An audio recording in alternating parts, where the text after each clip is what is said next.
Good evening दोस्तों। बहुत दिन हो चुके मैं एनडी की क्लास वगैरह ले रहा था, बीच में कॉम्प्लेक्स नंबर 11th का टॉपिक बिल्कुल दिमाग से निकाल ही दिया था। ओके, अब आपका कॉम्प्लेक्स नंबर की सीरीज को आगे बढ़ाते हैं। ठीक है, स्कूलें वगैरह पता नहीं कब तक लगेंगी, तो ये तो है नहीं कि हम पढ़ाई छोड़ दें। ठीक है, तो आपके कॉम्प्लेक्स नंबर मैंने बताया था कि 11th में सबसे इम्पोर्टेंट टॉपिक माना जाता है कॉम्प्लेक्स नंबर। IIT जेई के क्वेश्चन इतने ज़्यादा इतने अच्छे अच्छे बनते हैं इसके अंदर से, कह नहीं सकते हाँ भाई इसके अंदर ये भी हो सकता है क्या। आंखें फटी की फटी रह जाते हैं, यार क्वेश्चन कहाँ से कहाँ अटैच कर दिया। वैसे तो 11th और 12th के जितने भी टॉपिक होते हैं सारे आपस में इंटरलेट करके क्वेश्चन बना सकते हैं। जैसे एक भी क्वेश्चन में आप बाइनोमियल डाल सकते हो, परमुटेशन की कॉम्बिनेशन के क्वेश्चन में आप कॉम्प्लेक्स नंबर वगैरह मतलब कि कुछ भी डाल सकते हो, प्रोबेबिलिटी में आप परमुटेशन कॉम्बिनेशन लगा सकते हो, बहुत ज़्यादा आपस में इंटरलेट होते हैं। तो कॉम्प्लेक्स नंबर की बात ऐसी है कि इसके अंदर ज्योमेट्रिकल कोऑर्डिनेट ज्योमेट्री का भी बहुत बड़ा हिस्सा होता है। ठीक है, कॉम्प्लेक्स नंबर को ज्योमेट्री से भी कनेक्ट करते हैं। आगे क्लासेज लेंगे उसके अंदर आप डीप से पढ़ेंगे इन चीज़ों को। ठीक है, तो आज की जनरल क्लास स्टार्ट करते हैं। पहले भी जनरल पूरा कंप्लीट करते हैं, उसके बाद आपकी एडवांस क्लास स्टार्ट करते हैं इसके बाद। ठीक है ना, तो मैं अब आगे आपका टॉपिक को आगे बढ़ाता हूँ। मैंने उस दिन बताया था कि कॉम्प्लेक्स नंबर क्या होता है, कि कॉम्प्लेक्स नंबर हर नंबर का सबसेट होता है। It is the subset of every number, means कि ये सभी का गुण होता है, ये कह सकता हूं मैं। ठीक है, कॉम्प्लेक्स नंबर की बात करूं तो मैंने बोला था कि कोई भी नंबर x प्लस आईटा वाई की फॉर्मेट आपका कॉम्प्लेक्स नंबर होता है। ठीक है ना, मैंने मॉडुलस वगैरह निकलवाया था उस टाइम पे, उसके क्वेश्चन भी कराए थे। Iota, iota square, iota cube, iota की पावर 4 इन सभी का मैंने डिस्कशन भी किया था आपके सामने। ठीक है ना, इनके बेस मैंने अच्छे अच्छे क्वेश्चन भी कराए थे आपको। अब उसके बाद आगे बढ़ते हैं। अब बात करता हूँ मैं आर्गेन प्लेन की। मैंने थोड़ा बहुत बताया भी होगा पहले आपको, लेकिन आर्गेन प्लेन पे रिप्रेजेंट करता हूँ किसी कॉम्प्लेक्स नंबर को। कॉम्प्लेक्स नंबर, कोई भी कॉम्प्लेक्स नंबर जो किसी स्पेस के अंदर या किसी प्लेन के अंदर जो रिप्रेजेंट किया जाता है उस प्लेन को क्या बोला जाता है, आपका आर्गेन प्लेन बोला जाता है। मीन्स ये आपकी जो एक्स एक्सिस होती है, यहाँ पे एक्स एक्सिस जो लेते हो, ये आपका जो ऊपर वाले वाई एक्सिस होता है, इन दोनों को यहाँ मैं आपका नाम चेंज कर दूंगा। मीन्स जैसे अगर आप कोई जेड से डिनोट करते कॉम्प्लेक्स नंबर को, जेड आप यहाँ लिखते हो एक्स प्लस आयोटा वाई, तो इसको अगर मैं रिप्रेजेंट करूं किसी प्लेन के अंदर, मीन्स एक्स इस कॉम्प्लेक्स नंबर का रियल पार्ट है और वाई आपका इमेजिनरी पार्ट है। तो मैंने एक्स और वाई को दो नाम दिए ना, यहाँ पे रियल पार्ट इमेजिनरी पार्ट, तो यहाँ पे एक्स एक्सिस को रियल एक्सिस बोल देता हूँ और वाई एक्सिस को मैं इमेजिनरी एक्सिस बोल देता हूँ। यहाँ पे क्लियर है, तो एक्स एक्सिस को मैं यहाँ पे रियल एक्सिस बोल देता हूँ, means this is the real axis of a complex number of this Argand plane and this is the imaginary axis. ठीक है, अगर मैं इसको रिप्रेजेंट करूंगा तो मींस अगर कोई भी चीज रिप्रेजेंट करते सबसे पहले तो आपका x side, real x side कितना चला, एक्स चला है, और इमेजिनरी पार्ट में कितना चला है, वो वाई चला है। मतलब आयोटा के साथ जो नंबर रहेगा, जो कोफिशिएंट रहेगा वो आपका इमेजिनरी पार्ट रहेगा, और जो आयोटा से इंडिपेंडेंट रहेगा वो आपका रियल पार्ट किसी भी कॉम्प्लेक्स नंबर का। ठीक है ना, तो अगर मैं करूं तो x की साइड तो आप x चले और y की साइड यानी इमेजिनरी एक्सिस की साइड y चले, तो according to Pythagoras theorem this distance will be x square plus y square का under root and this is called the modulus of a complex number. And ये पिछली class में मैंने discuss कर भी दिया था। ओके, तो ये आपका कॉम्प्लेक्स नंबर हो जाता है, ये मैंने प्लेन में रिप्रेजेंट कर दिया। ठीक है, ये बातें हो गई, मैंने पिछली क्लास में आपको बता रखी थी। थोड़ा सा आगे चलते हैं, थोड़ा सा आगे चलूंगा तो देखो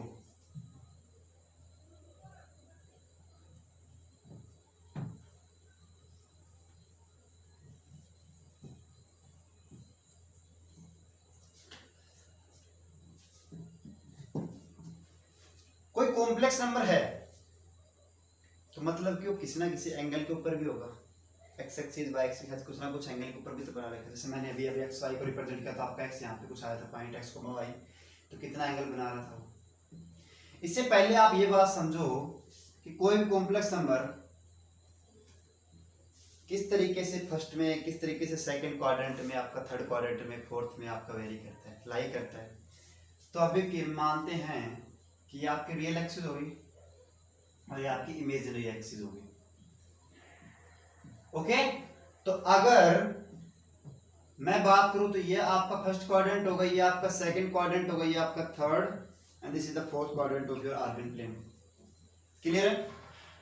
मींस यहाँ पे आपकी ये एक्सिस क्या होगी, पॉजिटिव इस साइड नेगेटिव होता है, ये पॉजिटिव होता है, ऊपर नेगेटिव होता है। इस प्लेन के अंदर रियल पार्ट और इमेजिनरी पार्ट दोनों पॉजिटिव होंगे, देख सकते हैं आप। इसके अंदर रियल पार्ट नेगेटिव और इमेजिनरी पार्ट आपका पॉजिटिव, इसके अंदर दोनों नेगेटिव, इसके अंदर real part positive, imaginary part negative. ये याद रख सकते हो, इतना तो आप समझ सकते हो इस चीज को। तो ठीक है, ओके। अगर मैं बोलूं कि 3 + 4 आयोटा, तो आपका रियल पार्ट भी पॉजिटिव है, इमेजिनरी पार्ट भी पॉजिटिव है, तो कौन सा quadrant? Then this complex number represent in the first quadrant, lie in the first quadrant. अगर मैं बोलूं कि -3 + 4 iota means the real part will be negative and imaginary part है positive sign, तो means this complex number lie in the second quadrant guys। Okay, याद रखेंगे इस चीज को। क्वाड्रेंट सिस्टम तो आपको समझ में आ गया। चलो मैं यहीं पे एक बात आपको दिमाग में रख दूं, 3 आयोटा + 4 आयोटा स्क्वायर, ये बता दो मेरे को। 3 आयोटा + 4 आयोटा स्क्वायर, इसको अगर चेंज करोगे तो सबसे पहले आयोटा स्क्वायर की वैल्यू कितनी होती है? -1। तो रियल पार्ट तो ये हो गया, इमेजिनरी पार्ट आपका ये हो गया, ठीक है ना? ओके, तो real part negative, imaginary part positive है, तो real part negative, imaginary part positive, तो ये भी सेकंड क्वाड्रेंट के अंदर ही आ गया, ठीक है ना? ओके, यहीं से अगर मैं लिखना चाहूँ 3 आयोटा क्यूब -4 आयोटा, इसको लिखना चाहूँ तो मैं, तो आयोटा क्यूब की वैल्यू कितनी होती है? माइनस का आयोटा, तो -3 आयोटा -4 आयोटा कितना हो गया? माइनस का 7 आयोटा। अब बोलोगे इसको कहाँ लिखूं? इसको ये लिखो 0 + 0 ऐड कर दो, तो यहाँ पे रियल पार्ट अगर नहीं है तो वो पॉजिटिव ही होता है, इमेजिनरी पार्ट अगर नहीं है तो वो पॉजिटिव ही होता है, ठीक है ना? तो 0 - 7 आइटम लिख सकते हो कि नहीं लिख सकते इसको? तो आपका इमेजिनरी तो नेगेटिव है और रियल पॉजिटिव है, imaginary negative, real positive means this will be lie in third quadrant. Change करना जरूरी होगा आपके लिए, उस टाइम पे थोड़ा सा ये लगाना पड़ेगा। ओके, ठीक है ना? तो मैं आगे बढ़ सकता हूं। Okay, thank you.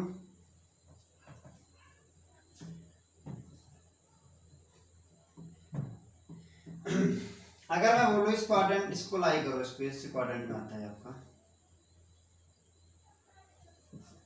ये बताओ कितना होगा? ये कितना हो गया आपका? √3 नेगेटिव के लिए, इसको अगर मैं लिखना चाहूँ चेंज करो तो इसको लिख सकता हूँ -1 × √3 लिख सकता हूँ। इसको 4 आयोटा की पावर 4, आयोटा की रेज़ टू पावर 4 वैल्यू 1 होती है, तो कितना होगा? ये आयोटा होता है, तो √3 आयोटा प्लस में 4, तो आपका रियल भी पॉजिटिव, इमेजिनरी पॉजिटिव, इस क्वाड्रेंट में, फर्स्ट क्वाड्रेंट के अंदर लाई करेगा, ठीक है ना? आपको चेंजमेंट की थोड़ी सी रिक्वायरमेंट पड़ेगी, ठीक है? उसके बाद तो आप सोल्व कर सकते हो। आपको डायरेक्ट क्वेश्चन नहीं मिलेगा भाई हाँ ये बताओ ये किसमें होगा, ये किसमें होगा। थोड़ा सा बड़ा सोचा करो, छोटी सी कोई भी क्वेश्चन मिलता है, कोई टॉपिक मिलता है ना, ऐसा नहीं कि भाई उसके एक्सरसाइज बेस पे चलेंगे। क्या हो सकता है वो है अप लेवल तक, अपना दिमाग कहाँ तक दौड़ा सकते हो। मेरा दिमाग यहाँ तक दौड़ गया, मैंने लगा दिया, आपके सामने पेश कर दिया, देख लो, ठीक है ना? ओके, क्लियर है?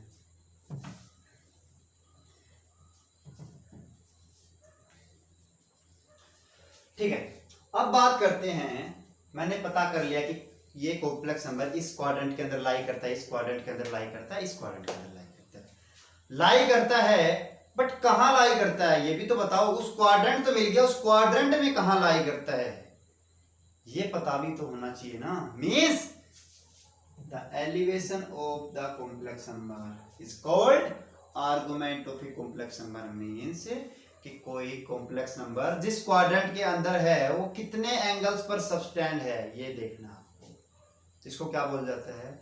Argument of a complex number, ठीक है ना? तो ध्यान देंगे, बात पढ़ाता हूं आगे आपको, argument of a complex number.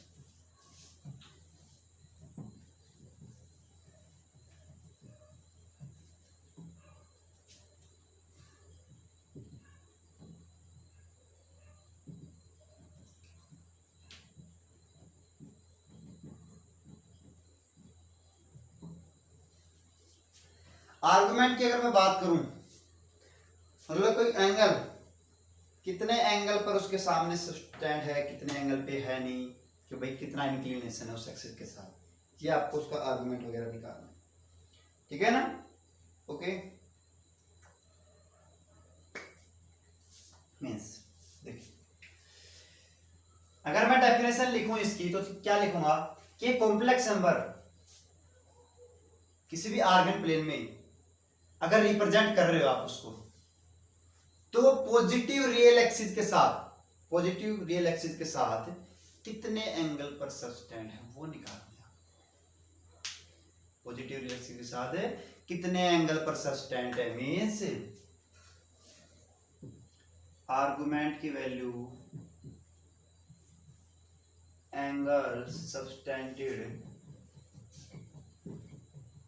Of a complex number with real axis, real axis के साथ वो कितने एंगल पर सबस्टेंड है, और वो रियल एक्सिस भी यहाँ ला दो पॉजिटिव, मींस वही बात आती है किसकी, जैसे मैं स्लोप बोलता हूँ, स्लोप क्या होता है कि कोई भी लाइन किसी प्लेन के अंदर है तो पॉजिटिव एक्सिस के साथ कितने एंगल पर सबस्टेंड है, उसका टेंजेंट निकाल देंगे तो क्या हो जाएगा, उसका स्लोप आ जाएगा आपकी, ठीक है ना। तो देखो कोई अगर कॉम्प्लेक्स नंबर मान लेता हूँ, ऐसे कोई मान लिया मैंने 2 - 3 आइटा कुछ भी हो, जैसे चल छोड़ो इसको, जनरल मान लेते हैं x प्लस आइटा है, ठीक है। x प्लस आइटा y की बात करूँ तो मैं क्या आएगा आपका x इस साइड हो गया और y आपका इतना हो गया, तो आपको कॉम्प्लेक्स नंबर तो ओवरऑल ये रिप्रेजेंट हुआ, रिजल्टेंट तो देखूंगा x y, ये पॉइंट कौन सा होगा x, y, ये आपका √ x के प्लस, तो ये मान लो कितने एंगल पे सबस्टेंड आपका, थीटा एंगल पे सबस्टेंड, तो tan थीटा की वैल्यू मुझे निकालनी कितनी होगी, थीटा की वैल्यू कितनी आएगी, यहाँ से अगर मैं tan थीटा लिखूं तो क्या आएगा आपका, बताएं सभी मेरे को, tan थीटा की वैल्यू कितनी होगी, y बाई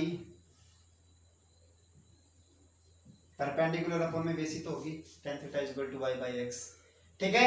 तो अगर थीटा यहाँ से लिखो तो क्या आएगा आपका tan inverse y by x, आएगा नहीं आएगा, थीटा कितना होगा आपका tan inverse y by x, ठीक है।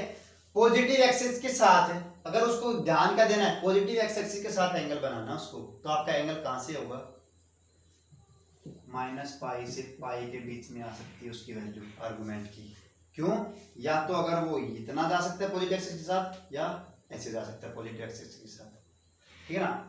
पॉजिटिव एक्सिस के साथ कितने एंगल पे सबस्टेंड है, तो आगे यहाँ पे नहीं जा सकते आप, क्योंकि ये आपकी y एक्सिस आ जाती है और आपकी x एक्सिस ये पड़ जाती है, तो आपका एंगल यहाँ से रिप्रेजेंट ना होगा। जैसे मान लेता हूँ कोई कॉम्प्लेक्स नंबर आपका ये आ गया, तो आप ऐसे घूम के थोड़ी ना जाओगे, ऐसे पूरा नेगेटिव साइड से भी आ सकते हो, कि ये भी तो पॉजिटिव डायरेक्शन एक्स एक्सिस है, उल्टी चल सकते हो, वैल्यू -π से π के बीच में ही होनी चाहिए, ये भी याद रखिए, ठीक है ना। -π नहीं हो पाएगी कभी भी, π भी इंक्लूड हो सकती है, कई बार π भी आ जाता है, ये भी याद रखना, ठीक है ना। तो कॉम्प्लेक्स नंबर अगर यहाँ पे रिप्रेजेंट करो आपको, तो ये ऐसे पूरा घूम के नहीं आना, पाई से बड़ा नहीं, तो पाई हो गया, पाई से बड़ा ले लिया आपने, बट आपका यहाँ से एंटी क्लॉकवाइज भी आ सकते हो आप, क्योंकि मैंने बोला है वैल्यू -π से पाई तक, अगर ऐसे घूम रहे हो तो नेगेटिव साइड, ऐसे आ रहे हो पॉजिटिव साइड से आ रहे हो, ठीक है ना। वैल्यू -π से पाई के बीच में कहीं भी हो सकती है आपकी वैल्यू, ठीक है ना। अगर मैं यहाँ से क्वेश्चन लिखना स्टार्ट करूँ, देखो तो आपके सीधे सीधे क्या होगा, देखो मेरी तरफ ध्यान दो, इसका मैं थोड़ा सा रूल लिख देता हूँ। अब देखो अगर यहाँ पे होगा आपका तो सीधे सीधे निकाल दोगे tan थीटा करके, पॉजिटिव पॉजिटिव दोनों है, इसमें होगा तो कैसे निकालोगे, इसके अंदर होगा कैसे निकालोगे, इसके अंदर होगा तो कैसे निकालोगे, अलग अलग क्वाड्रेंट के लिए अलग अलग रूल हो जाते हैं, ठीक है ना। देखो सुनो, अगर यहाँ पे होगा आप थीटा निकाल लोगे, यहाँ पे होगा तो क्या होगा आपका पूरा पाई में से जो जितना एंगल होगा इस एक्सिस के साथ कितने बेस सबस्टेंड है वो निकाल दो, ये इतना कितना सबस्टेंड है आपका थीटा, तो पूरा आ जाएगा, पूरे में से ये घटा दूंगा तो आपका ये वाला बच जाएगा पूरा। मतलब क्या कह रहा हूँ मैं, आपका अगर ये है तो अगर आप tan थीटा वहां से निकालते हो y बाई एक्स, तो यही तो करोगे y बाई एक्स, ये x और ये y, तो आपकी कोई भी एक वैल्यू आएगी पॉजिटिव, आप पहले मोड से निकालो, मतलब कि tan थीटा की वैल्यू क्या होगी आपकी, ये रियल पार्ट नहीं इमेजिनरी पार्ट अपॉन में रियल पार्ट, उसकी पॉजिटिव वैल्यू ले लिया करो डायरेक्ट, ठीक है।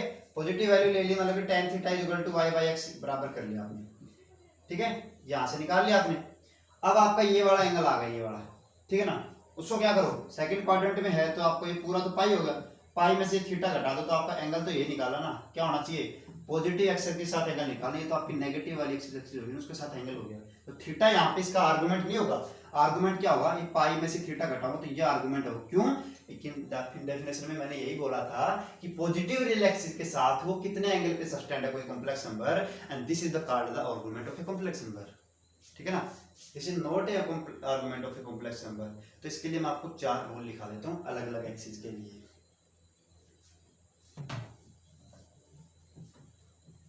मैंने बोला कि कॉम्प्लेक्स नंबर किस क्वाड्रेंट में है, यहीं, यहाँ है, यहाँ नहीं है, उसके लिए तो आप डायरेक्ट लगा सकते हो, उसका रियल पार्ट चेक करो, इमेजिनरी पार्ट चेक करो, उसकी नेगेटिव पॉजिटिव वाली देखोगे आपको पता लग जाएगा कौन से क्वाड्रेंट के अंदर है वो, ठीक है। अगर कोई आर्गुमेंट आप निकाल रहे हो, अगर वो कॉम्प्लेक्स नंबर फर्स्ट क्वाड्रेंट में आता है तो उसका जो भी आर्गुमेंट आएगा वो थीटा का थीटा रहेगा। अगर सेकंड क्वाड्रेंट में कोई कॉम्प्लेक्स नंबर आ जाता है तो आप उसको पाई में से घटा दो, उसका एंगल जो भी आएगा। थर्ड में कोई आता है तो क्या करो, उसका थीटा माइनस पाई कर दो, मतलब इसकी उल्टी इमेज, इसकी उल्टी इमेज क्या होगी आपके फोर्थ में आ जाएगा तो आपकी इसकी उल्टी इमेज, इसकी इमेज माइनस का पाई हो जाएगी, ठीक है ना। अलग अलग ऐसे मैं एक एग्जांपल से आपको समझा देता हूँ। अगर 1 प्लस आयोटा है इसका tan थीटा कितना आएगा, मैंने बताया था y बाई x, मतलब इसको x प्लस आयोटा y से कंपेयर कर सकते हो, लेकिन y is the imaginary part of the complex number and x is the real part of the complex number. तो इस कॉम्प्लेक्स नंबर में y की वैल्यू कितनी है 1 और x की वैल्यू 1 है, तो tan थीटा की वैल्यू 1 कब होती है, थीटा कितना होगा पाई बाई 4 मींस 45 डिग्री। अभी क्वाड्रेंट कौन सा कॉम्प्लेक्स नंबर कौन से क्वाड्रेंट के अंदर है आपका, एक्स भी पॉजिटिव वाई पॉजिटिव, मतलब दोनों पॉजिटिव तो फर्स्ट क्वाड्रेंट के अंदर है, तो आपका जो थीटा आ गया 45, वो 45 का 45 ही रह जाएगा, ये याद रखना आपसे, ठीक है ना। अगर मैं बात करता हूँ जैसे कि 1 माइनस आयोटा की बात कर लेता हूँ तो क्या होगा आपका, यहाँ से tan थीटा निकालो, यहाँ से tan थीटा वैल्यू कितनी आएगी, ये भी -1/1, लेकिन मोड लेके चलना आपको हमेशा, तो आपका 1 ही आएगा। तो tan थीटा की वैल्यू कितनी आ गई आपकी 1 आ गई, तो थीटा कितना आ गया पाई बाई 4 मींस 45 डिग्री आ गया, 45 डिग्री आ गया। अब क्या करना आपको, कौन से क्वाड्रेंट के अंदर है ये complex number, x positive y negative, x positive y negative, तो फोर्थ क्वाड्रेंट के अंदर है। तो फोर्थ क्वाड्रेंट के अंदर जो थीटा उसको क्या लिखते हैं हम आर्गुमेंट में माइनस थीटा, मतलब कि आर्गुमेंट क्या हो जाएगा किस कॉम्प्लेक्स नंबर का 1 माइनस थीटा 1 माइनस आयोटा कितना होगा आर्गुमेंट माइनस का पाई बाई 4 होगा, ना कि प्लस का पाई बाई 4, क्योंकि क्वाड्रेंट के अकॉर्डिंग वैल्यू चेंज होती रहती है, ठीक है। फर्स्ट क्वाड्रेंट में आया तो आपको थीटा, सेकंड में आया तो उसको, अगर यही वैल्यू ऐसे लिखता मैं -1 प्लस आयोटा तो क्या हो जाएगा tan थीटा की वैल्यू वही मोड लगा रखा मैंने, तो x y की वैल्यू 1 है, इसकी वैल्यू -1, तो मोड से वैल्यू नेगेटिव जो होती है वो पॉजिटिव हो जाती है, तो tan थीटा की वैल्यू कितनी होगी 1, यहाँ से भी pi by 4 he I theta की वैल्यू। बट कॉम्प्लेक्स नंबर तो देखो कौन से क्वाड्रेंट के अंदर है, कौन से में है x negative y positive, third quadrant के अंदर है ना, तो थर्ड क्वाड्रेंट के अंदर तो थीटा को थीटा नहीं लिखते, क्या लिखते हैं भैया पाई माइनस थीटा, मतलब कि पाई में से थीटा घटाओ पाई बाई 4, तो क्या आएगा आपका argument 3 pi by 4 is the argument of the, ये आएगा आपका रियल आर्गुमेंट, ठीक है ना। क्वाड्रेंट के अकॉर्डिंग पहले तो आप मोड करके वो एक्स और जो भी है ना पॉजिटिव पॉजिटिव लिख लिया करो सिर्फ, डायरेक्ट नेगेटिव की कोई झंझट नहीं है, उसके बाद आप चेक करो कि कौन से क्वाड्रेंट में कॉम्प्लेक्स नंबर है, ठीक है ना, कोई दिक्कत नहीं है। अच्छा मैं बोलता हूँ, यहाँ से बोल दिया मैंने, थोड़ा मिटा देता हूँ उसको,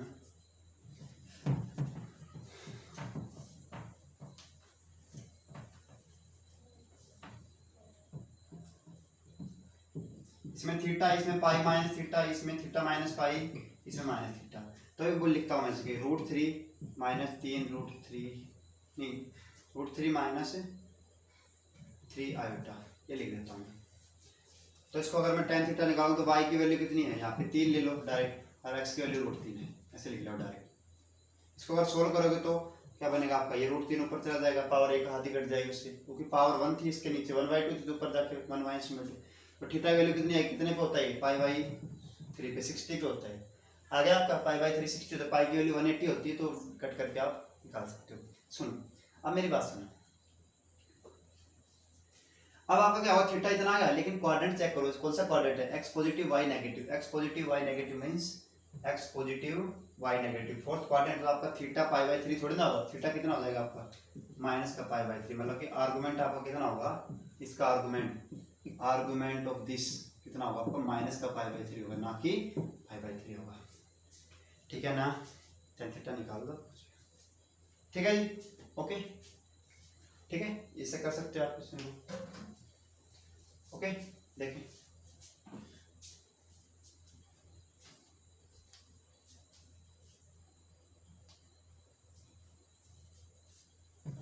एक क्वेश्चन से मैं डिस्कस कर देता हूं आखिरी आपका।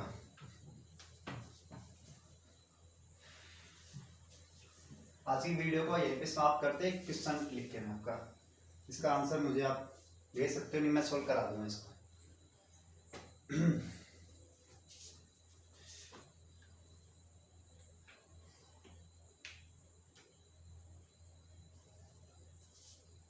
क्वेश्चन ये बोला गया है